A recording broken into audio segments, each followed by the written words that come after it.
Very very welcome to all साथियों। Exam fighter number 1 पर आप सभी का हार्दिक स्वागत है। MP assistant professor exam, Madhya Pradesh assistant professor exam जो कि 28 जनवरी 2024 को प्रस्तावित है और इसके लिए पेपर 1 की क्लासेस एग्जाम फाइटर नंबर 1 पर लगातार जारी है। और पेपर 1 क्या है दोस्तों? पेपर 1 है हमारा मध्य प्रदेश जीके। तो मध्य प्रदेश जीके, मध्य प्रदेश के बारे में A to Z हर एक चीज़ों के बारे में हम लोग जान रहे हैं ताकि यहाँ से कोई भी प्रश्न आए तो हम लोग उसे सॉल्व कर सकें। और टोटल 50 प्रश्न आएंगे पेपर 1 में। इसमें हमारा टारगेट है 45 प्लस स्कोर आपको कराना है। और बिल्कुल आपको कुछ नहीं पढ़ना है, बस क्लास में जितनी भी वीडियो पड़ी हुई है हमारे प्ले लिस्ट में हमारे चैनल पर, आप उसे देख लें, आपका 45 प्लस आएगा। बहुत डीपली जाने की ज़रूरत नहीं है, बहुत डीपली जाने की ज़रूरत नहीं है। हमें बस वैसे चीज़ों को छूना जो एग्जाम में आएगा, एग्जाम के दृष्टिकोण से महत्वपूर्ण है ना। तो चलिए स्टार्ट करते हैं। आज का हमारा जो टॉपिक है वो होगा प्रमुख राष्ट्रीय आंदोलन एवं मध्य प्रदेश। यानी राष्ट्रीय स्तर पे हमारे देश में जो आंदोलन चले थे, नेशनल मूवमेंट हुए थे, और वो तो राष्ट्रीय स्तर पे चले ही थे, तो मध्य प्रदेश में उसका किस प्रकार विस्तार हुआ, इन चीज़ों के बारे में देखेंगे। तो major national movement and Madhya Pradesh. चलिए स्टार्ट करते हैं आज के क्लासेस को। सबसे पहला जो टॉपिक हम लोग चुन रहे हैं वो है क्या? जबलपुर झंडा सत्याग्रह। जबलपुर मध्य प्रदेश का एक डिस्ट्रिक्ट है। यहाँ पे बहुत ही महत्वपूर्ण झंडा सत्याग्रह हुआ था आज़ादी के दौर में। कब हुआ था? 1923 में। तो 1923 में मध्य प्रदेश के जबलपुर शहर में झंडा सत्याग्रह या ध्वज सत्याग्रह का शुभारंभ हुआ था। यह सत्याग्रह जबलपुर में शुरू होकर नागपुर में संपन्न हुआ। झंडा सत्याग्रह कहाँ शुरू हुआ? जबलपुर में। और ख़त्म कहाँ हुआ? नागपुर में। आपसे यहाँ से इस प्रकार प्रश्न पूछे जाएंगे। झंडा सत्याग्रह मध्य प्रदेश के किस शहर में हुआ? तो जबलपुर में। समाप्ति कहाँ हुआ? नागपुर में। झंडा सत्याग्रह जबलपुर में कब हुआ? 1923 में, है ना। इन सभी चीज़ों को आपको याद रखना है। तो जबलपुर में झंडा फहराने की खबर देश भर में आग की तरफ फैल गई और इसके बाद पूरे देश में कई जगह झंडा फहराया गया। यह सत्याग्रह जबलपुर के बाद और भी देश के कई जगहों में फहराया गया। तो जबलपुर में जो झंडा सत्याग्रह फहराया गया था, इसके पीछे का जो मुख्य कारण था वो था उस समय के पॉपुलर जो जबलपुर के कांग्रेस के नेता थे वो थे अजमल खान। तो अजमल खान को वहाँ के जो पुलिस कमिश्नर थे अंग्रेज, उन्होंने अपमानित किया था, जलील किया था। तो इसके अपमान का बदला लेने के लिए ये झंडा सत्याग्रह शांतिपूर्ण तरीके से, अहिंसक तरीके से कांग्रेसियों के द्वारा चलाया गया था जबलपुर में।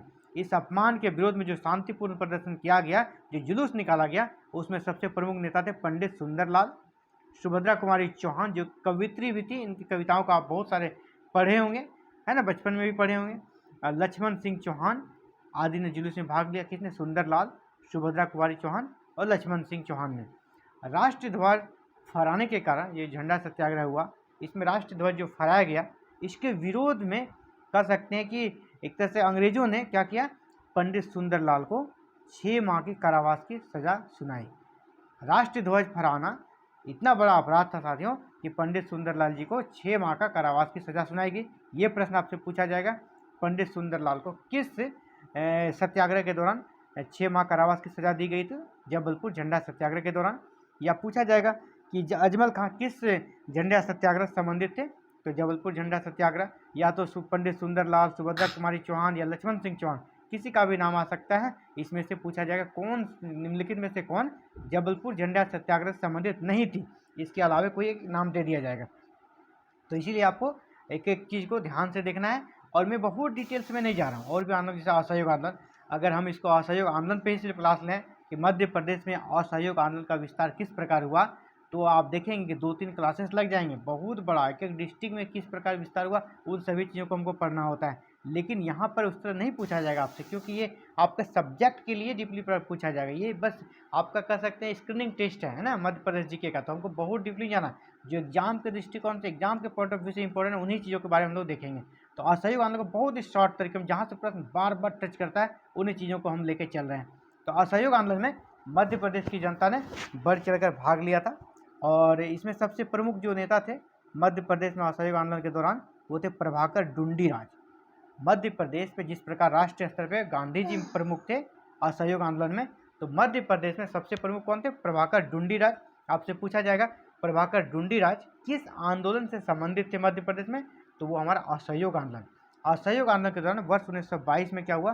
भोपाल रियासत के सीहोर कोतवाली के सामने विदेशी वस्तुओं की होली जलाई गई और ये काफ़ी फेमस हुआ था। राष्ट्रीय स्तर, नेशनल लेवल पे इसका नाम आया था, सीहोर कोतवाली के सामने जो विदेशी वस्तुओं की होली जलाई गई थी, यानी विदेशी वस्तुओं का बहिष्कार करने का जो गांधी जी ने आह्वान किया था, इसका बहुत ही महत्वपूर्ण कर सकते हैं रोल निभाया सीहोर कोतवाली में, मध्य प्रदेश की भोपाल रियासत के सीहोर कोतवाली में, कब 1922 में।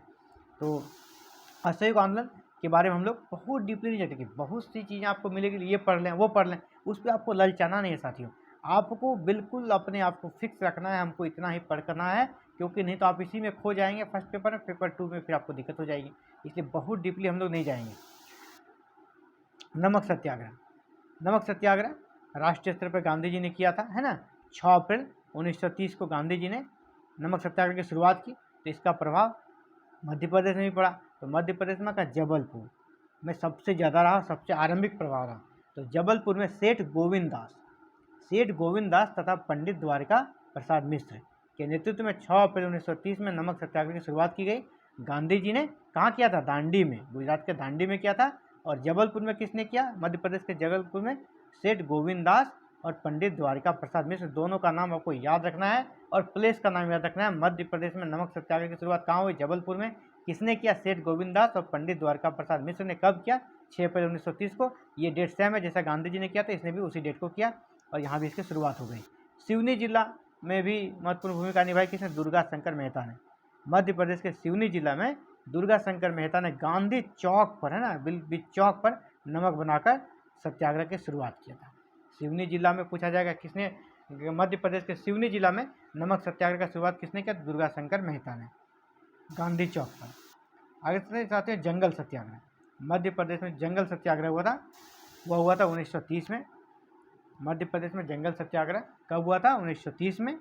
इसमें सिवनी, टूरिया तथा घोड़ा डोंगरी, जिसको बैतूल भी कहा जाता है, कौन कौन से? सिवनी, टूरिया तथा घोड़ा डोंगरी या बैतूल के आदिवासियों ने जंगल सत्याग्रह किया था। कहाँ कहाँ के आदिवासियों ने? सिवनी, टूरिया, घोड़ा डोंगरी या बैतूल के आदिवासियों ने जंगल सत्याग्रह किया था। घोड़ा डोंगरी के गंजन सिंह कोरकू और बंजारी सिंह कोरकू के नेतृत्व में सत्याग्रह हुआ था। घोड़ा डोंगरी के गंजन सिंह कोरकू और बंजारी सिंह कोरकू के नेतृत्व में यह सत्याग्रह हुआ था। तो जंगल सत्याग्रह के प्रमुख नेता कौन हो गए? गंजन सिंह कोरकू और बंजारी सिंह कोरकू। जंगल सत्याग्रह कब हुआ था? 1930 में। किस किस क्षेत्र में हुआ? सिवनी, टूरिया और घोड़ा डोंगरी या बैतूल में हुआ था। चलिए आगे बढ़ते हैं। चरण पादुका नरसंहार। चरण पादुका नरसंहार वर्ष 1931 में यह हुआ था। कब? वर्ष 1931 में। मध्य प्रदेश के छतरपुर में चरण पादुका ग्राम में स्वतंत्रता सेनानियों की शांतिपूर्ण बैठक पर पुलिस ने अंधाधुंध गोलियां चलाई, जिसमें 6 सेनानी शहीद हो गए। इस प्रकार की घटना कहाँ हुई? राष्ट्रीय स्तर पर 13 अप्रैल 1919 को याद करिए, अमृतसर के जलियांवाला बाग में। सेम उसी तरह की घटना हो गई 1931 में मध्य प्रदेश के छतरपुर क्षेत्र के चरण पादुका ग्राम में, जहां स्वतंत्रता सेनानियों के द्वारा शांतिपूर्ण तरीके से बैठक की जा रही थी।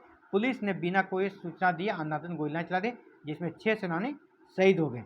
इसे मध्य प्रदेश का जलियांवाला बाग हत्याकांड के नाम से जाना जाता है। क्यों जाना जाता है? क्योंकि दोनों ही घटना एक ही तरह की हुई थी। जिस प्रकार अमृतसर के जलियांवाला बाग में शांतिपूर्ण बैठक चल रही थी, उस पर जनरल डायर ने अंधाधुंध गोलियां चलवा दी, उसी प्रकार यहाँ पर भी शांतिपूर्ण बैठक में अंधाधुंध गोलियां चला दी गई, जिसमें 6 सेनानी शहीद हो गए थे। इसीलिए इसे मध्य प्रदेश का जलियांवाला बाग हत्याकांड के नाम से भी जाना जाता है। और यहाँ पर गोली चलाने का आदेश दिया था कर्नल फिशर ने। याद रखिएगा कि चरण पादुका नरसंहार के कर्ता धर्ता, या कह सकते हैं कि गोली चलाने का आदेश देने वाले कौन थे? Colonel Fisher.